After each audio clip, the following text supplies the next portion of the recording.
आयुर्वेदात घसा खवखवणे हे सामान्य सर्दीचे एक प्रोड्रोमल लक्षण म्हणून सांगितले आहे. घशात तीव्र वेदना म्हणून त्याचे वर्णन केले आहे. वात, कफ हे सहसा घसा खवखवण्याच्या कारणात सामील असतात. घसा खवखवण्यापासून मुक्तता मिळवा. सामान्य पाककृती: 2 चमचे अजवाण बियाणे थंड पाण्यात भिजवा. चिमूटभर मीठ घाला. या ओतण्याला सामान्य गुळण्या म्हणून वापरल्याने घशातील तीव्र खवखव कमी होते. दालचिनीच्या सालीची बारीक पावडर करा. ही पावडर 1 चमचा पाण्यात उकळा. त्याचा अर्क गाळून घ्या आणि त्यात चिमूटभर काळी मिरी आणि 1 चमचा मध घाला. दिवसातून दर 3 तासांनी हा काढा घेतल्याने घसा खवखवणे बरे होते.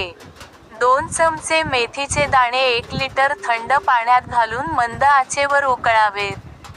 हे तोंडाच्या पोकळीला सहन होईल अशा तापमानापर्यंत थंड होऊ द्यावे. हे मिश्रण गाळून घ्या आणि दिवसातून अनेक वेळा त्यासोबत गुळण्या करा. यामुळे घसा खवखवणे बरे होते.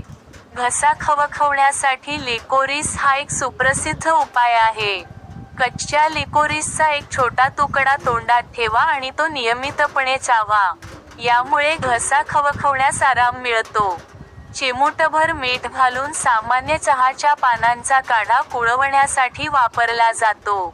घशातील खवखव दूर करण्यासाठी हे दिवसातून 2 किंवा 3 वेळा वापरले जाऊ शकते. If you like the video, please like the video and click the bell icon to subscribe to the channel.